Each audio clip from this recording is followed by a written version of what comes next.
It's time for another episode of the Shaun Tabatt Show, a podcast where I connect you with thought leaders from across the globe, digging into some of my favorite topics like personal development, marketing, spirituality, and pretty much any other shiny object that happens to catch my attention. Today, my special guest is Matt Seeger, and we're going to be discussing his book, The God Squad, The Born-Again San Francisco Giants of 1978. Matt, it is truly an honor, sir. Welcome to the show. Thanks for having me, Shaun. I think the place I'd love to start, Matt, is hear a bit of the Matt Seeger origin story, superpowers, special abilities. What do the people need to know about you? Sure. Thanks, Shaun. Well, I grew up in northern New Jersey. Both my parents were Jewish, so I was raised culturally Jewish, not very religiously Jewish at all. I went to Cornell University for my undergrad, got interested in journalism by writing for the Cornell Daily Sun, and then got a master's degree in journalism from Syracuse University's Newhouse School. And my first job out of school was writing sports, mostly high school sports, for the Cortland Standard in Cortland, New York. And everything was going along swimmingly in that sense. But personally in my life, I was going through crises, and I won't go into detail, but in 1978, coincidentally, which the year my book is about, I gave my life to Jesus and became a Jewish believer in Jesus. Since that time, I've had some jobs in journalism, sometimes out of journalism, but one thing I always did was freelance articles about Christian athletes, sharing their testimonies. And so that's why the book I wrote is in keeping with that. But this is the first full-length book I've ever written. And in terms of the story behind the book, like, why go down the rabbit hole of turning this into a full-length book? How did this story get on your radar? Like, what made you sit down and put fingers to keyboard, so to speak? Sure. Well, around 1980, I moved to San Francisco to work with the Jews for Jesus organization, which is headquartered out here. And during that time, I got familiar with the San Francisco Chronicle sports columnists. And two of them in particular, Lowell Cohn and Glenn Dickey, were taking pot shots at these born-again giants, which they were calling the God Squad at that point. And it kind of irked me as a believer, the kind of articles that were being written. Well, right at this time, providentially, I was introduced to Gary Lavelle, who was a key leader of the so-called God Squad. And I interviewed him and wrote his testimony up for the Fellowship of Christian Athletes magazine. And then I met with Gary in his home, and we talked about these articles that were being written, some of them targeted right at him. And I said, Gary, I think this would be a really good book. And he agreed, but we soon realized neither of us had the time to devote to a book, given our busy lives and raising kids and all this. So I forgot about the whole thing. But when I retired, my last job was as a sports reporter here in California for the Vacaville newspaper. And but when I retired a few years ago, one day I was driving down to the Martinez Public Library. I live in Martinez, California. And I thought, I'd like to write a book. But what could I write about? And I thought about the God Squad. So I wondered, is Gary Lavelle still around? Or any of these guys still around? Well, lo and behold, they were. And so I interviewed a couple of those guys. I interviewed Lowell Cohn, the guy who wrote some of those satirical columns. I interviewed Henry Schulman, who covered the Giants. Anyway, all of that I was able to put together along with newspaper archives into a book, and that's how it happened. I'd love to hear what it was like to interview Lowell and Henry. You're a Jewish believer in Jesus. They are both Jewish, but not believers. Did the faith aspect of this book ever come up in that conversation? Tell us what that was like. Yeah, well, it did, especially with Lowell. And it was fascinating to me, Shaun, because I had some fear and trepidation approaching Lowell Cohn because he's a very acerbic, cynical, satirical writer, and he comes off as rather brash and probably unfriendly, in his columns. And I didn't know, A, would he want to talk to me at all after all these years? And B, if I told him I'm a Jewish believer in Jesus, would that just kill the whole thing? Well, I got his email address, emailed him. I was so surprised how gracious he was. I was upfront about who I was and what I believed. And he was so gracious. He said he'd be glad to help me. And one day he called me and we talked for like 40 minutes on the phone. And I found there was no animus on his part, really, certainly not toward me or even to Christians in general. He was an equal opportunity satirist and he wrote like 8,000 columns and he pretty much, satirized anybody. So similarly, Henry Schulman, I gave full disclosure to Henry, who was the beat writer for the Giants, and he was very forthcoming, telling me some really funny stories. And so both of these guys, and I commend them in the acknowledgement section for their professionalism and their willingness to talk to me after all those years. Yeah, and it did, with Lowell, it did come up about his Jewishness, and there's a whole chapter I wrote called "Understanding Lowell Cohn," and he was very open about his Jewish religious background and how it impacts his writing, and I found him really interesting guy to talk to. And you had mentioned that 1978 was a significant year for you. You said that was when you became a believer in Jesus. For me, that was a significant year because it's when I was born. But in terms of this story and the God Squad, what was special about 1978? Okay, a little background here for our listeners. So, um, in the late 60s and early 70s, something called the Jesus Revolution started in Southern California. They even made a movie people may have seen called the very good movie, Jesus Revolution. And that kind of wound its way up the coast to Northern California. And in around 1976, Gary Lavelle of the Giants went to play winter ball, and a guy named Tom Griffin, a pitcher for the Minnesota Twins, shared his faith with Gary. So Gary came back to the Giants in 77 and quietly began to share his faith with his teammates. And a few of them got saved through Gary or through other means. And by 1978, I'd estimate there were 10 or probably 11 born again Giants on the team. And the other thing, it was a real confluence of events because the Giants had been terrible throughout the 70s. 71, they won the division.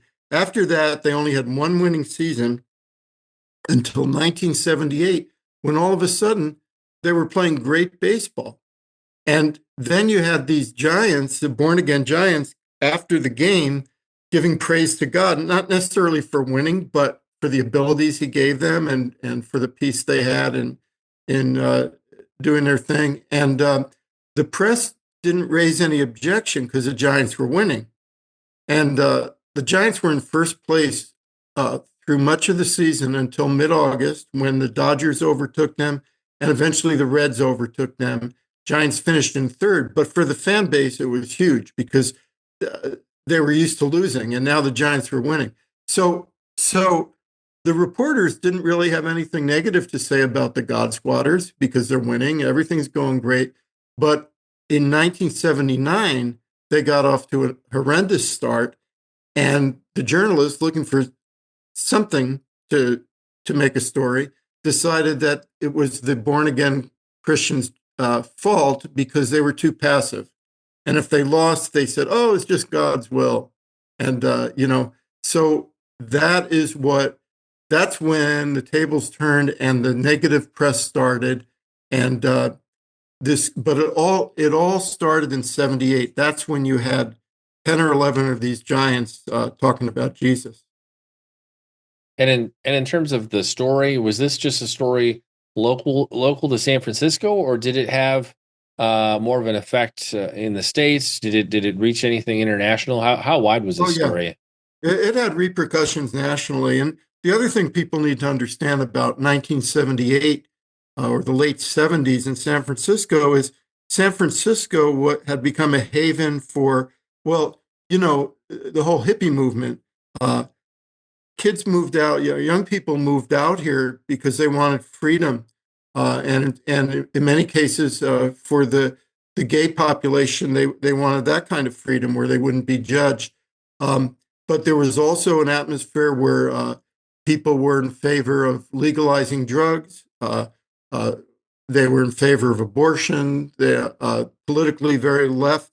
So, so for the God Squad to materialize in that environment created quite a story because uh, here you had these Christians, and I think the fear among the culture in the Bay Area was: are these people judging us? Are they holier than thou? And it wasn't the case at all. But there was that conflict, and so when the press began to write about this, uh, and I'll get into this, I hope, a little later, but there were all sorts of stories blaming the born agains for all sorts of problems with the team, including getting two managers fired. And there was no truth to that. One of the most hilarious stories was that uh, somebody wrote that there were two buses to take them to the game, uh, uh, and one was for the born agains, and one was for the other guys.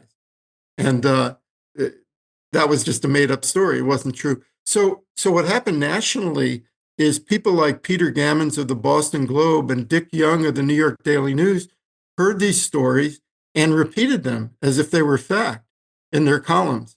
And so the God Squad became sort of nationally notorious, Um, whereas if you had a group of Christians, say, playing for the Houston Astros somewhere in the Bible Belt, this never would have become a thing. And I understand there was also a second wave of the God Squad, which you called God Squad 2. Tell us about that. Yeah, well, what happened, Shaun, was by 1984, the Giants had traded away every single one of those born again players. Now, some people accuse the Giants of doing that intentionally, and I don't know that that's true. I don't know that anybody could prove that. But the funny thing was that at the same time they were getting rid of the God Squad, there was a new cadre of born again Christians coming up to the team through the farm system and other means. So by the late 1980s, you had what I call God Squad 2, and you had people like uh, late 80s, early 90s, you had Dave Dravecki, the pitcher, Gary Carter, the Hall of Fame catcher, Brett Butler, great center fielder, Atlee Hammaker, great left-handed pitcher. Uh, you had all these guys who were, again, vocal about their faith. But the thing that I found interesting is the press was much more accepting by then. Um, I think that they had gotten over the initial shock and realized, and I think players in baseball in general were getting a little more vocal, and that may be attributable to the courage of the God Squatters who kind of broke that barrier by talking about their faith. So you find with God Squad 2 that most of the press about them was positive. Dave Dravecki, in particular, had a remarkable story. He got cancer in his throwing arm, his left arm, and uh, was recovering from that. And actually, after a year of recovery, came back to Candlestick Park and pitched a 4-3 victory over the Cincinnati Reds. And everybody in San Francisco was just thrilled. It was a huge, huge event for Dravecki's comeback. Um, but coupled, I think his next start up in Montreal, while he was pitching, everybody heard a loud crack, and the bone in his left arm had broken because the cancer treatment had weakened it. And and then eventually the cancer returned and his arm and shoulder were amputated. Uh, but Dravecki was a very strong Christian and used all those events as a platform to declare his faith. So that was God Squad 2. And do you, everything, and I don't know, this would be with the Giants or just more broadly. Will we ever see? Do you ever think we'll see a God Squad 3 somewhere in baseball? I don't, Sean. And the reason is a few reasons. I think, as I said, as more and more players became vocal about their faith, the media became more accepting, if not thrilled, but accepting that, hey, this is just a normal thing. And if you look around sports today, it's so common. You can watch any sporting event, watch the NFL playoffs when they interview Jaden Daniels, the quarterback of the Commanders. He spoke up immediately about his faith. Brock Purdy on the 49ers is very open about his faith.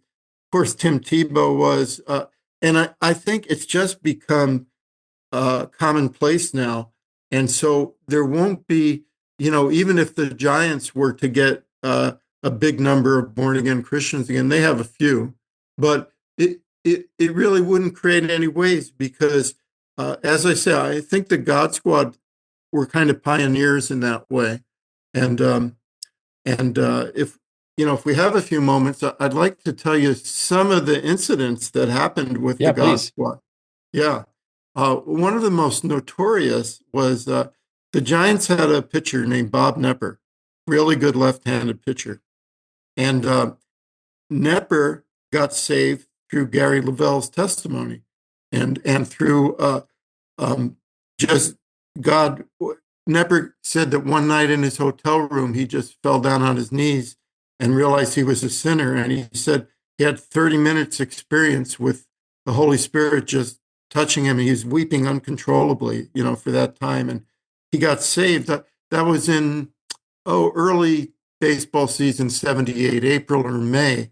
Well, he went on to have a fantastic year as a pitcher. And uh, so Nepper was a key God Squad member. But what happened after the 79 season, during the winter meetings, baseball winter meetings when executives meet and, talk about trades, some people were posting, there was this newsletter and they would post uh, little items about Major League Baseball players.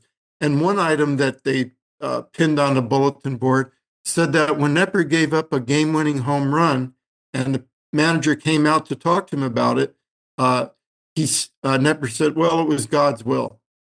It was God's will I gave up the home run. And that story spread like wildfire. And none of it was true. And I spent a whole chapter on that, debunking that theory. But that accusation followed Nepper around to the point where even when he was traded to the Houston Astros, it kept coming up. He told a funny story where he was the player rep uh, uh, for the Giants, or maybe it was the Astros. In any case, he went to the player rep meetings, and Scott McGregor of the Baltimore Orioles, who he had never met before, came up to him and said, "Oh, Bob, you're the guy who said it was God's will, right?"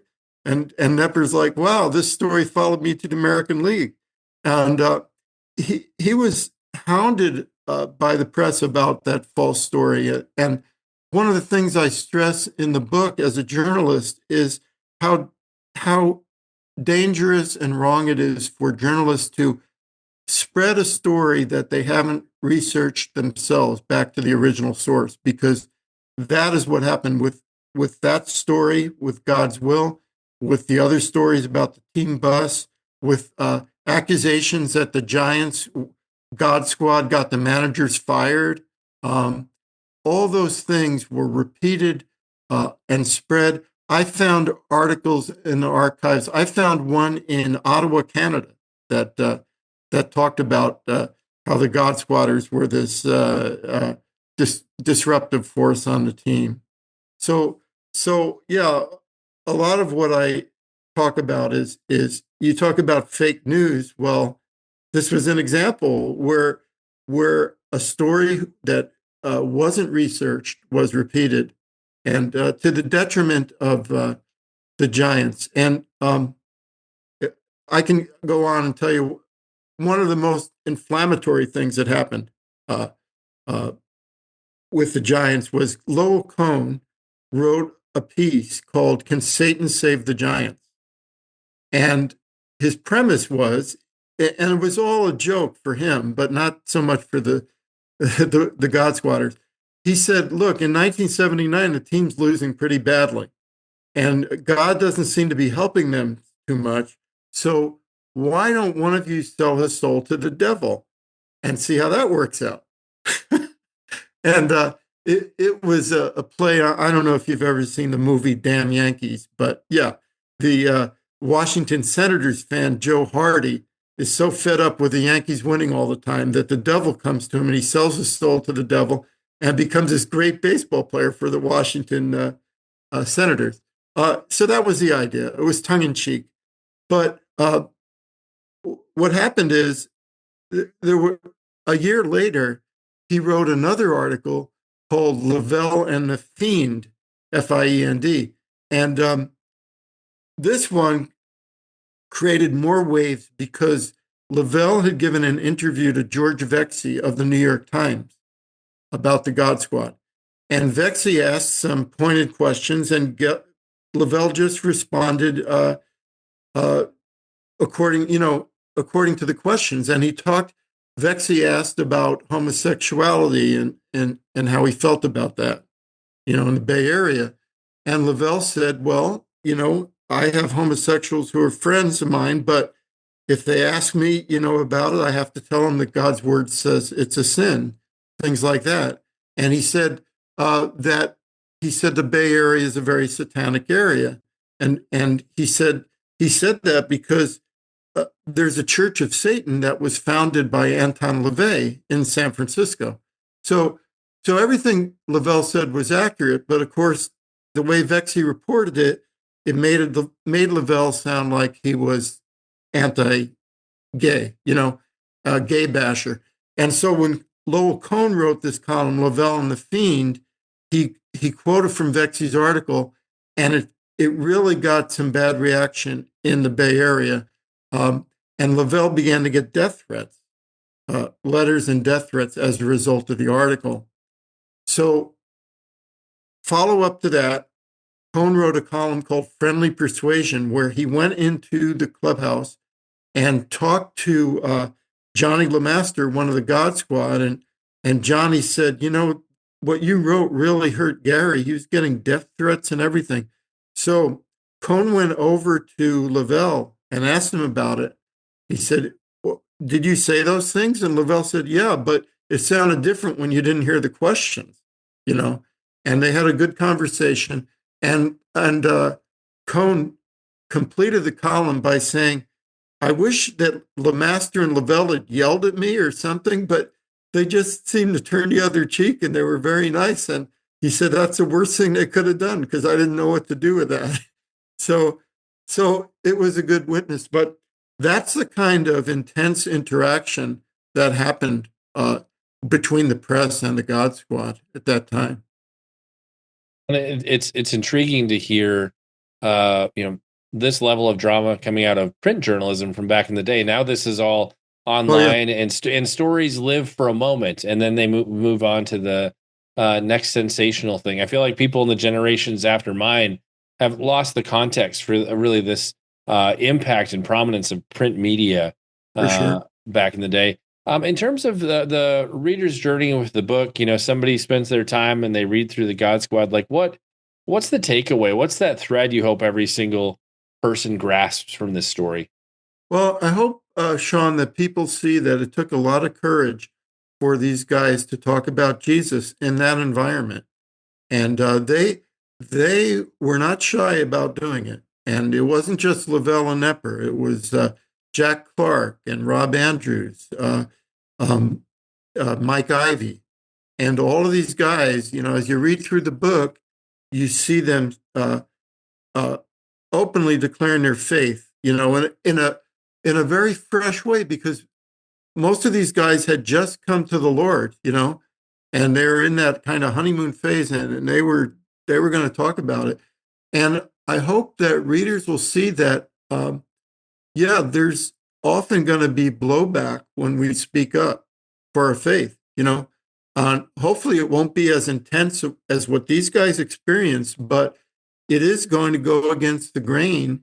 And I hope that, that we, myself included, will, when the opportunity arises, not be shy to thank God for and tell people. And I don't think that we're going to pay the kind of price that these guys did necessarily, but uh, if they could do it in that situation, then it's something we ought to be able to do without shame. I am not ashamed of the gospel, the power of salvation for Jew like me and Gentile alike. Yeah, and I think really this illustrates that standing up for truth, proclaiming truth, often comes at a cost. It depends on the circumstances, like where you are sharing truth. Depending on the audience that you are speaking to or who's receiving your message, they're going to react differently. But when you're a prominent influencer, as these guys were as professional athletes in culture, it definitely was a risk to step out and share their faith. And I'm assuming back in the day, like it sounds like it was way less common for athletes to be sharing their faith. Like it seems normalized today, but was it really quite risky back in the day for these players? Oh, good point, Shaun, because I overlooked that. Yes, especially in baseball. So, what happened in baseball in the 50s and 60s, the only thing that was happening in that regard, well, the New York Yankees had a couple of guys, Bobby Richardson, who went on to be the president of Baseball Chapel. Uh, Bobby Richardson formed a small Bible study group, and they met like in a hotel on a Sunday morning before the game. Eventually, I think they moved that to a room outside of the clubhouse in the stadium, but it was a very small gathering. The Minnesota Twins had a similar gathering, but all of this was just kind of nurturing the Christians, which is a good thing. And today we have Baseball Chapel, which is in all the parks on Sunday where uh, players can meet and have a small devotional and pray together. But publicly, it was extremely rare for a baseball player to, in an interview, start talking about God. Just was not happening in the 50s and 60s. And so that was the other thing. When the God Squad began to do that, that was a new thing. Nobody had really been doing that, certainly not to the extent that they did. And so, yeah, it was, they were pioneers that way. And for you, Matt, in terms of the writing journey, what was it like for you to kind of transition from, like you said, you're used to more writing articles and such? What was it like to move into doing a full length book? Did it anything that surprised you with a longer piece like this? What surprised me was how quickly it came together, Shaun. And what happened was my daughter was living in Southern California at that time, and she had back surgery. My wife and I went down to just support her. And being retired uh, during the day, when she was in the hospital, I was just on her couch in her apartment, began writing this book. And all the chapters, like the organization came into my mind, and I just started writing. I had all day on her couch just writing, and I wrote the whole book in 2 months. It just, you know, God just gave me the outline for it. And then between the interviews I had done and the archives, which were voluminous, to my amazement about the God Squad, I was able to piece it together. So, um, and then fortunate enough to find both a copy editor in my church and a publisher in my church. And so the publishing end, but the getting the thing published is harder than writing it usually. But I was very fortunate in that regard. Well, as a guy who spent 11 years in Christian publishing, I can verify the writing is sometimes easier than finding a home for a new book, depending on Yeah, what you're writing and the size, platform, and audience that you're bringing to the table. Matt, in terms of people getting their own copy of the book, where can they go out and pick up their own copy of the God Squad? sure. They can find it on Amazon, Barnes and Noble, Thrift Books, um, or Target. If you look for it on Amazon, for example, be aware there are two versions of the book. One has all 13 photos supplied by the Giants in full color, and that one costs a little more, but there's a less expensive version with the same photos in black and white. So when you go on Amazon site, look for where it says all versions, and you can find that. And some of the other sites may have that distinction as well. But yeah, it's out there. I mean, just type in my name, Matt Seeger, God Squad, in Google, and all of this stuff will come up. So basically available wherever great books are sold. We'll make it easy like we do with every episode. We'll have links in the description and the show notes to places where you can pick up your very own copy of Matt's book. It's time to bring this episode of the Shaun Tabatt Show to a close. Many thanks for being a part of my conversation with Matt Seeger. Once again, our book today was The God Squad, the born-again San Francisco Giants of 1978. And Matt, I want to say thank you so much for sharing with us today. It's been an honor and a pleasure to have you on the show. Thanks for having me. It's been great, Shaun.